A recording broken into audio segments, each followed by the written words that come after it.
今日係2020年4月ได้28日，ว่าตามดีกว่า中กลัวลืม秋節會。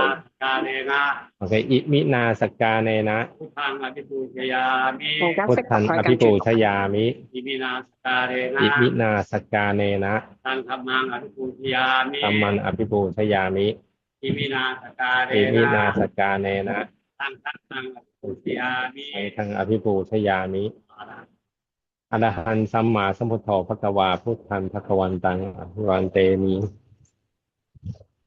สวากขาโตภควตาธัมโมธัมมังนัมสสามิ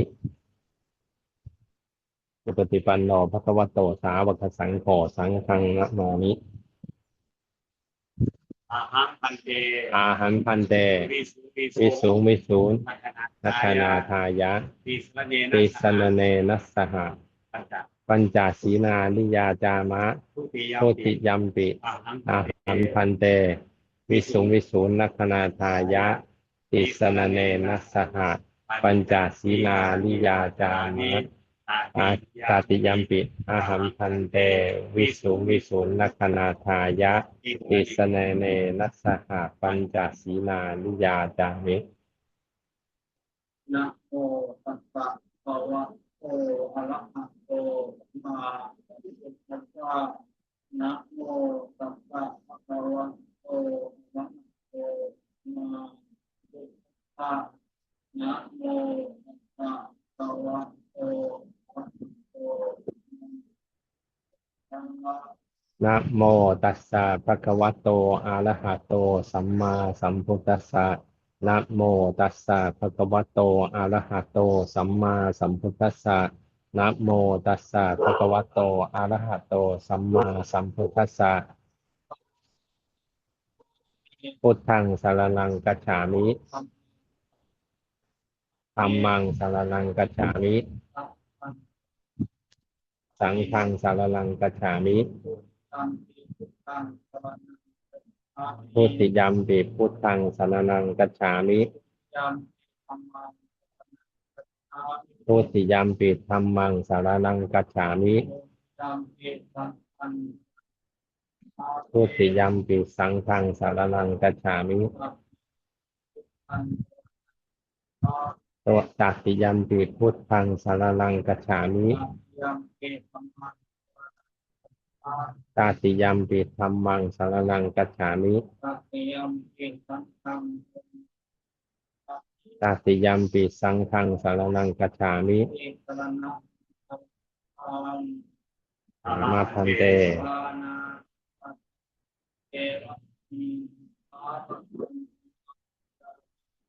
ทานาติปาตาเวรมณีสิกขาปะทังสมาธิยามิ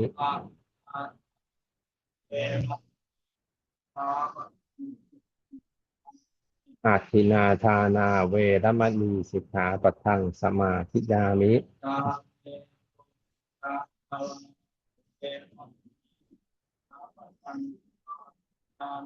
ตาเมสุนิชาจาราเวรมณีสิกขาปะทังสมาธิยามิ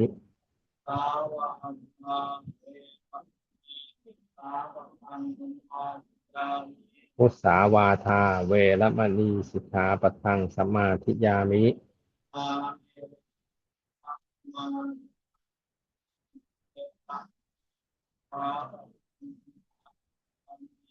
สุราเมรยมัชฌาปมาทฐานาเวรมณีสิกขาปะทังสมาธิยามิ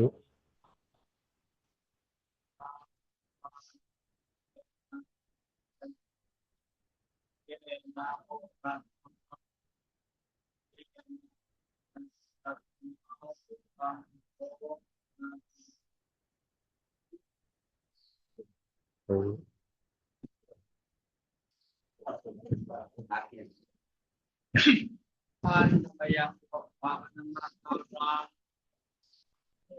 นะโมตัสสะภะคะวะโต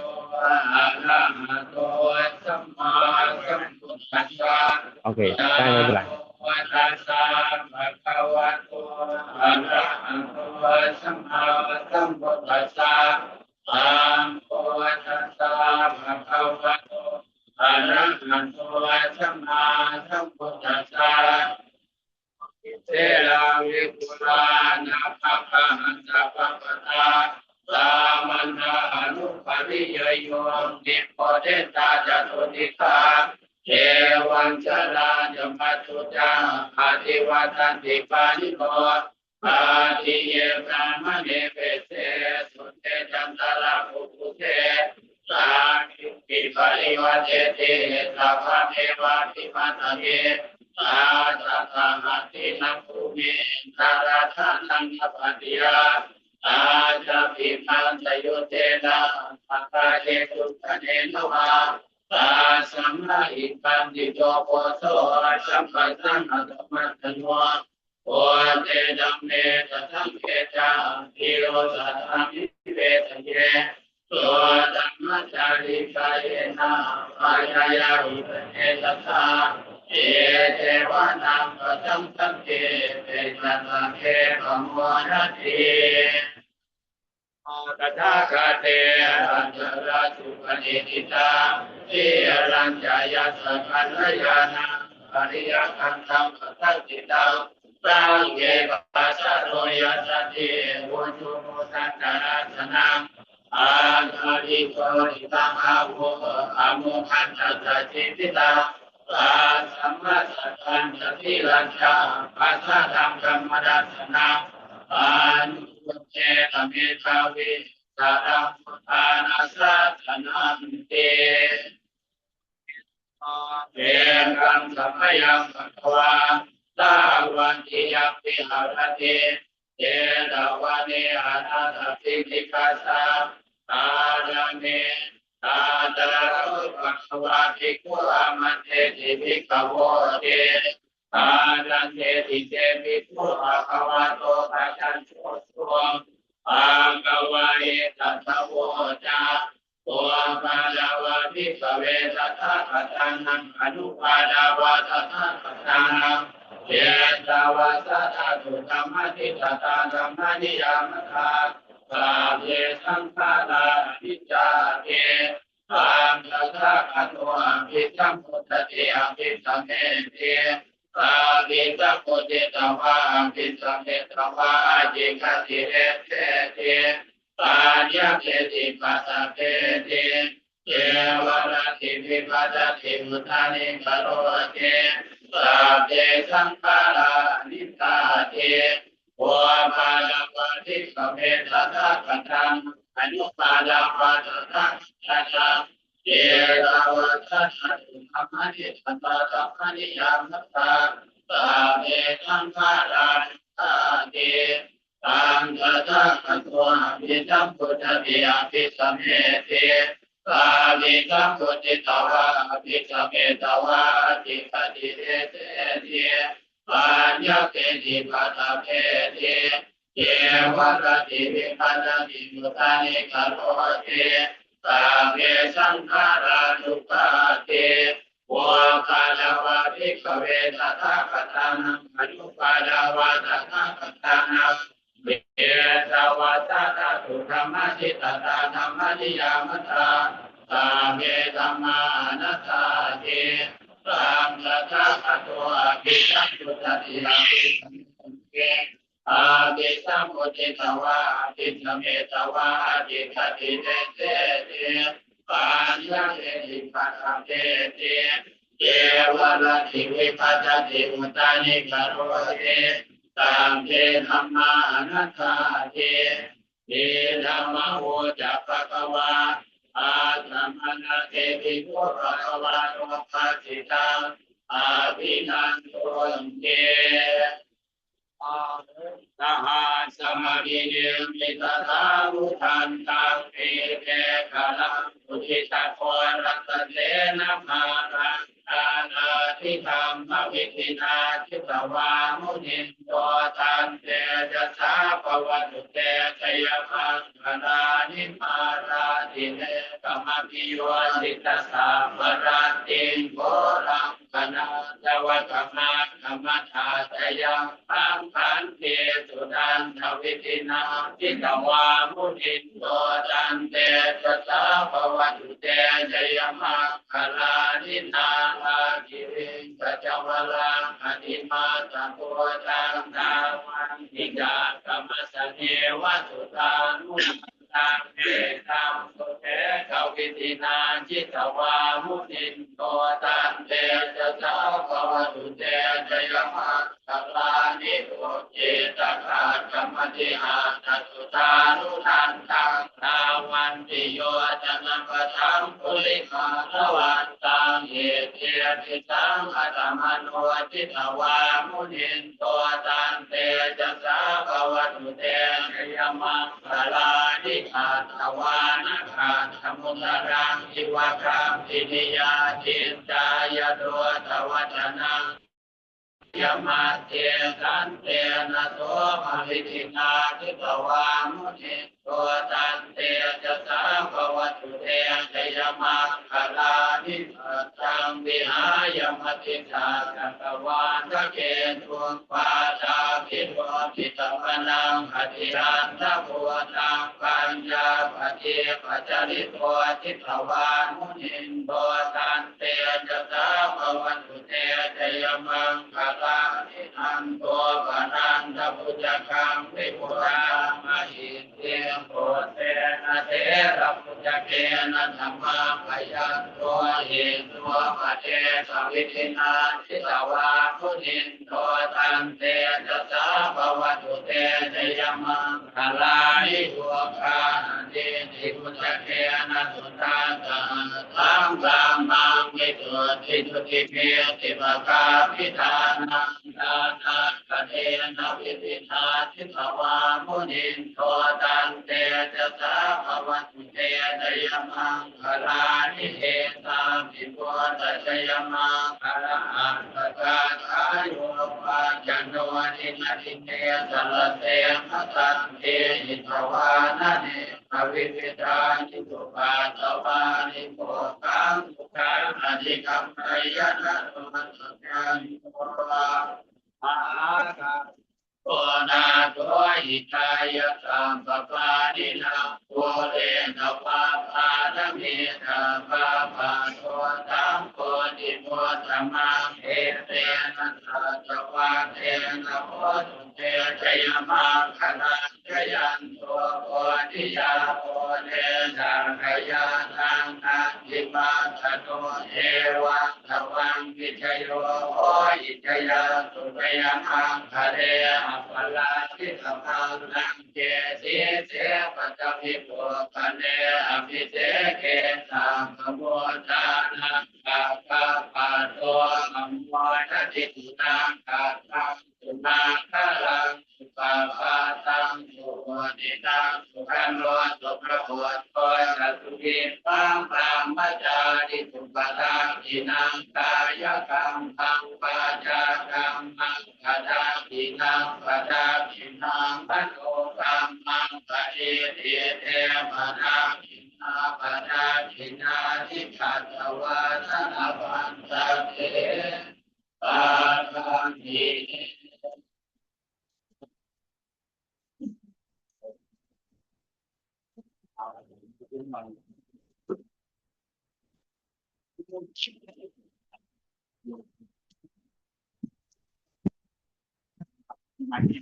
อ๋อ ได้ อ๋อ เราผ่านไป นี่อะไรเหรอ สายโยงสายโยง อ๋อ สายโยน เออ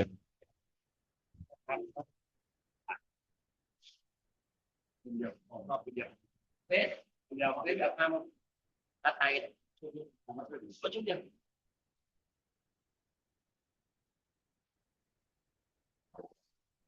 師傅咧攞咗把出嚟，個盒咧裏邊咧就有一條帶咁樣。เป็นปีใหม่แล้วก็ทอดเป็นบางสูตรให้ อ๋อ ผู้ที่ล่วงลับไปแล้วด้วยทั่ว 哦哦，OK OK。咁啊呢條帶咧就係即係可以即係儀式上邊咧就係話我係將啲供品咧擺上呢條牌度咧，然之後咧師傅咧就咁樣接落去。哦，亦都有一個架生喺度。OK，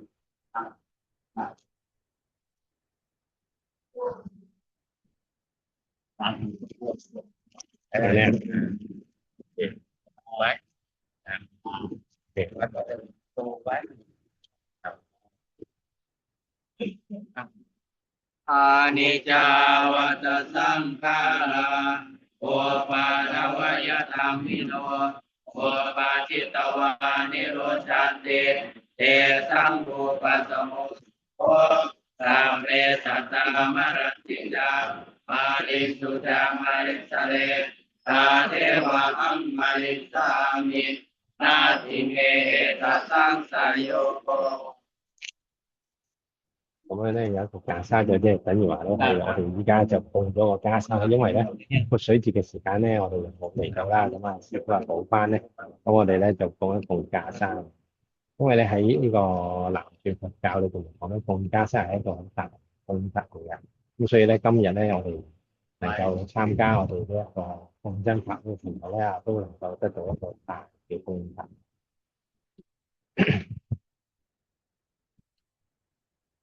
啊，OK，哦，OK，OK，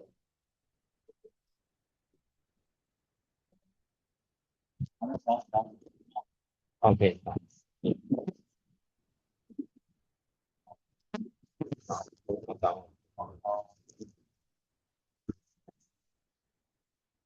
哦，对对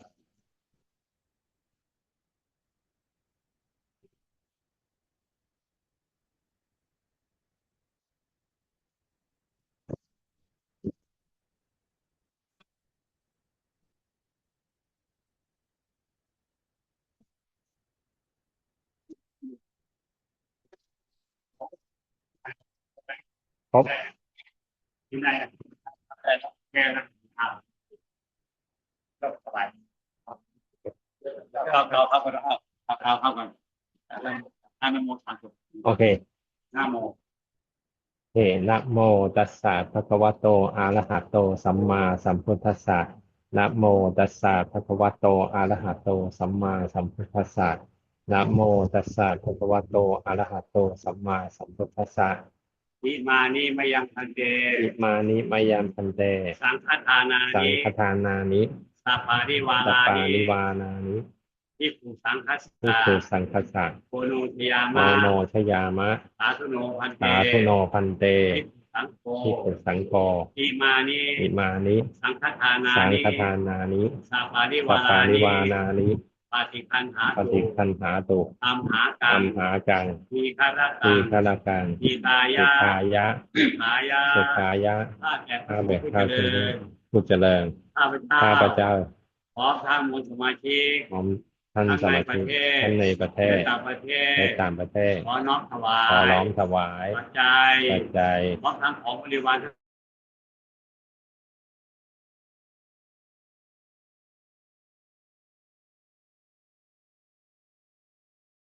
ริญรุ่งเรืองแก่ข้าพแก่เจ้าทั้งหลาพระเจ้ายท่านหลาย เกี่ยวมวลธรรม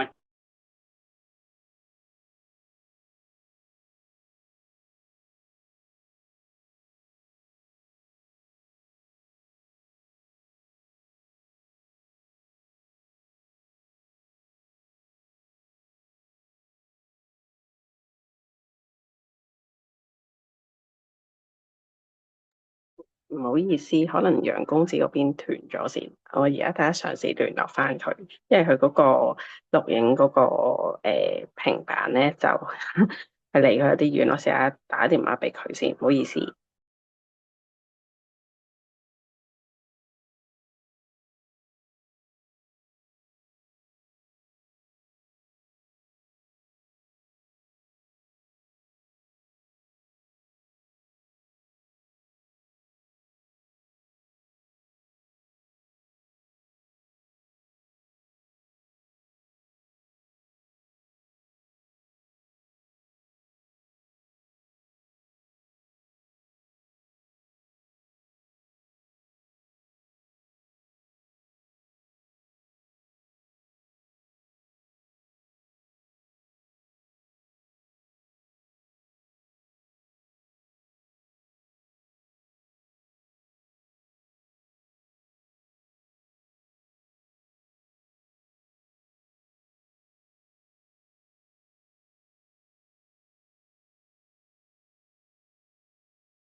喂，聽唔聽到？啊，OK，啊，好啦，咁我哋依家咧就做呢個水活啦。ยะถาวาลิวะหาปุราปริปุเรนติสาคลังเอวะเมวะอิโตนันเตตนังภะคะวะเตอิจิตังปฏิตังสะเนวะโตสัพเพปุริสังกปาจันโทปะนะโตยะถามณิโตติระโตยะถาสัพพิเตวิวาทาสุตาภะโลมอนเดตาสัตมาเนภวันวันตตะโยสุเนเจกายุโกภวะอภิวาทนาสิริสเนจังโกตังปะทายิโนจัตตารโอธรรมาวันตันติอายุวันโนสุขังภะลัง ปินาดินาสังฆมิตุปฏิจิตาเอกรันตังอิทายาสังฆานาโสปะกัปปะเทโต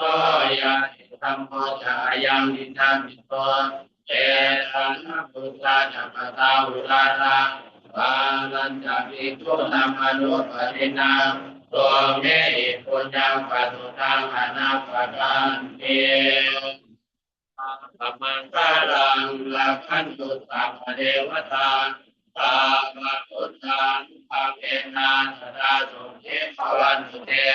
ตาวันตุสาปมังคารังลักขันตุสัพพเทวตาตามะธรรมานุภาเวนะสดาสุเทภวันตุเตตาวันตุสาปมังคารังลักขันตุสัพพเทวตา อามาสังฆานุภาเวนะตาราโสติ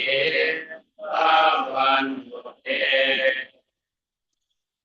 อรหันต์สัมมาสัมพุทโธภควาพุทธังภควันตังอภิวันเตมิ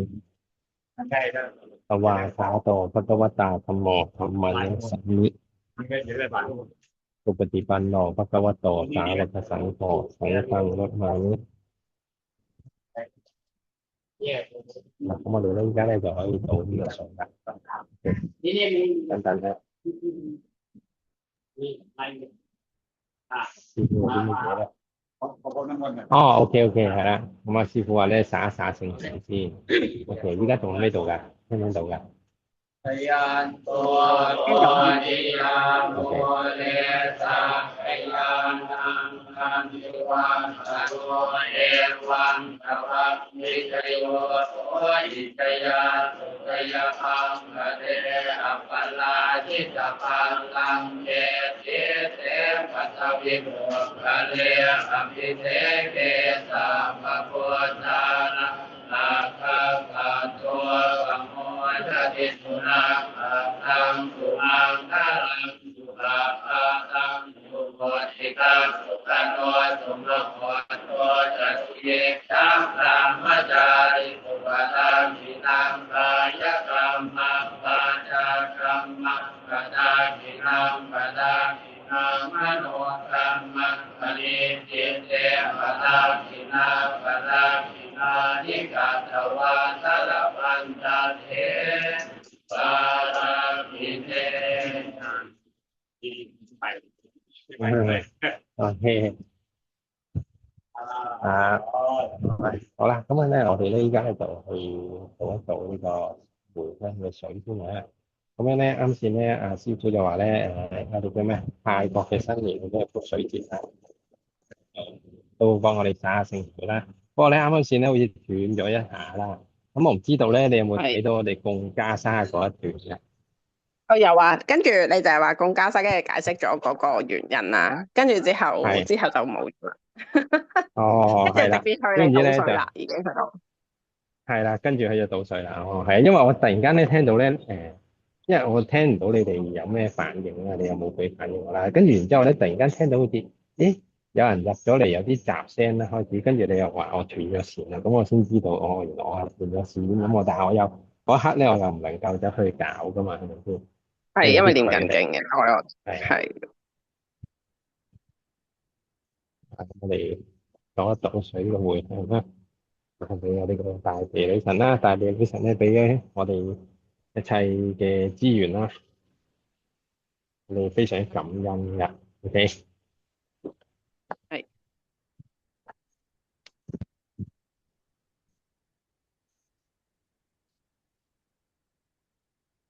好啦，咁我哋咧而家睇下嗰個進展去到如何啊？咁樣咧，其實咧，大家咧可以睇到咧嗰個成功佛咧裏邊嗰個成功佛咧已經係模糊咗㗎啦。咁因為點解冇咗咧？你搬入去呢個大雄寶殿裏邊嘅。係係啦，咁啊有啲朋友咧可能唔知道呢個成功佛嗰個由來啦。咁因為呢一間廟嗰個成功佛咧，就係喺呢一度啊。因為以前嗰個主持仲未圓寂嘅時間咧，佢都多次同我講解過佢呢個成功佛啦。但係呢個成功佛咧，佢唔係喺出邊嗰啲做佛嗰啲地方訂翻嚟嘅，佢係喺呢一個，即係佢有個帽啦，當然要揾啲師傅俾一個帽出嚟先啦。咁然後咧，就再喺廟呢一度咧做一個儀式咧，就即場用金倒帽嘅，喺呢度完成㗎。咁啊，所係以相當於殊勝㗎。嗯，所以咧，大家咧係啦，即係有機會都要去下見識下。係啊。咁啊，同埋咧，阿師傅成日都話咧，呢一個地方啊，即係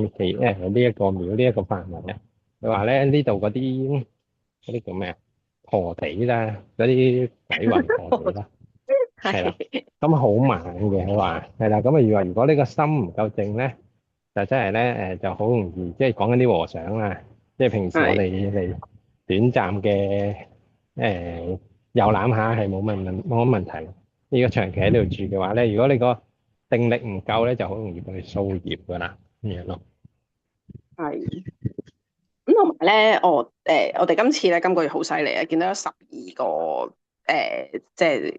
師傅幫我哋去做共振法會啦。咁啊，其實呢一年咧，我都諗咗嗯，好幾次咧，都係好多真人嚟嘅。我相信咧，呢間廟咧都係有佢嘅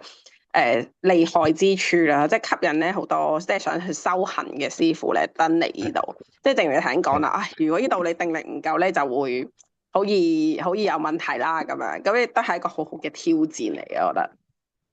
係啊，咁樣咧就呢個真係唔簡單啊！我見佢咧有好幾位咧都係嚟自外國嘅一啲真人啦，應該係屬於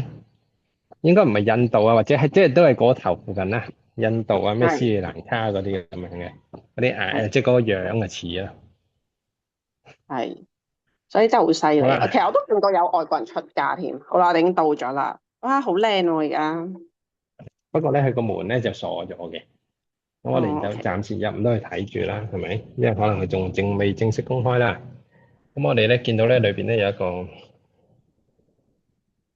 紅色布，係咪啊？唔係紅色布，係包住橙色布啲袈袈裟包住裟，袈咗嘅，裟未食嘅。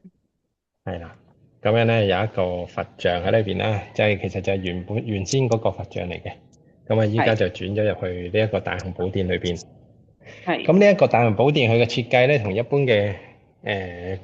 舊式嘅廟唔同嘅地方咧，就係咧，佢入門咧係玻璃門嚟嘅，大家有冇留意到啊？因為一般我係哋咧去泰國嘅寺廟都係木門嚟嘅，係。係啦。咁樣咧就係一個比較嶄新啲嘅設計啦。同埋係啦，佢都好即係我去好多廟咧，佢入面咧都係比較即係好少咁樣好白色嘅喎，去嗰啲，即係係啊，通常有啲係同埋咧比較深色嗰啲紋咁樣。係啊，同埋呢啲我幾少係窗咧，以往咧就係用嗰啲木嘅窗嘅，但係呢度咧都係用翻係啊啲即係新少少嘅玻璃窗啦，誒同埋一個玻璃門咁樣嘅，就可以清楚睇到裏邊啦。咁啊，無論裏邊發生任何事情咧，都係能夠一目了然嘅，即係唔會話存在咗有啲人匿埋咗喺裏邊啦，或者有啲唔見得光嘅嘢啊咁樣咯。係啦，咁啊相當於透明嘅，同埋我覺係啦，得佢呢、個因為咧呢、個設計嗰啲天然採光咧，即係你幾舒服咯。如果你喺入面坐嘅話，係啊，都係㗎。打咗都唔會瞌眼瞓。嗯，係啊，咁同埋咧，因為咧過往多啲泰國府啦，都會出現一啲嘅醜聞啦，又會可能會藏咗一啲嘢喺裏邊，諸如此類咁樣啦。咁嗱，佢呢個設計咧就完全唔存在啦，咁啊係相當之光明正大嘅。咁我見佢咧，依家呢度咧都開始紮緊鐵啦，係應該係咪有條柱要起定點樣樣咧？就唔知道啦，因為呢度仲施緊工嘅。啲工人應該呢個時間咧，可能係休息定點樣啦。係啦，佢就唔見有任何工人喺度施工嘅。嗯，同埋而家可能放係啦，飯啊。咁嗱下邊咧，佢仲有一個下層嘅。係啦，咁佢下邊要做啲乜嘢咧？下邊好涼嘅喎，原來好似開咗冷氣咁樣嘅係正喎。係啊，可能有啲朋友仔喺度講笑啫。係啊，即係你嗰個係啦，咁佢下邊咧仲冇太係施陽曬咪緊工嘅，涼好咁多。具體整啲乜係嘢就唔太知道啦。係咁呢一個位咧就係出邊樓梯嗰個位嚟。係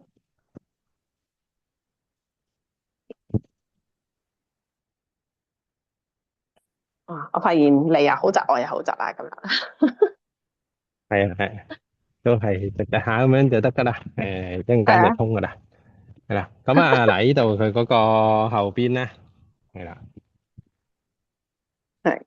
嗱咁仲有上邊嗰啲雕花就仲未整好。係係啦，咁嗱呢度咧本身咧佢有一個水池嘅，但係依家就填平咗啦。咁樣咧嗯其實我哋嘅捐款當中咧亦都包括咗呢一啲嘅地皮㗎。咁呢一度咧就嗯鋪咗好多啲即係填平咗啲地啦。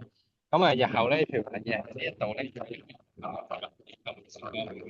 節啦，咁佢哋有個活動就係供家沙嘅儀式，一個嗯做拖吉田啦。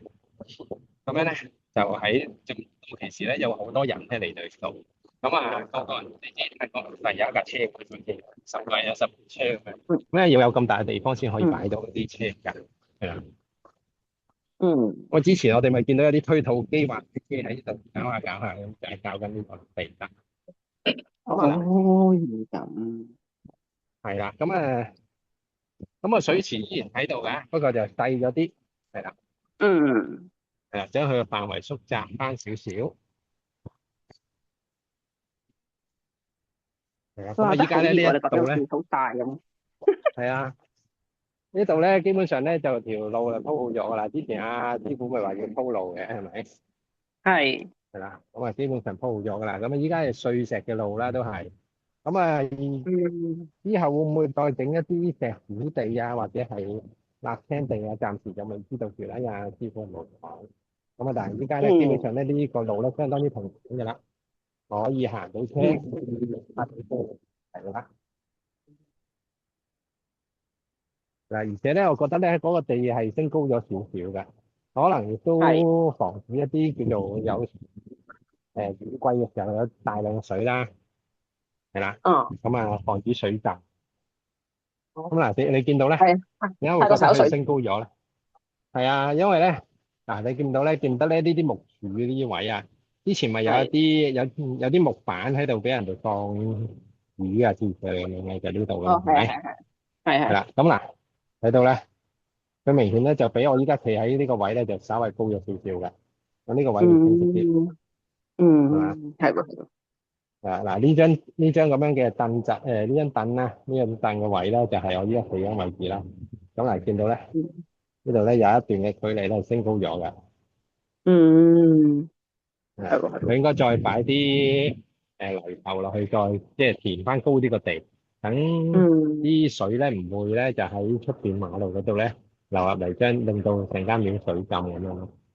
嗯，我都有呢個學問，即係除非連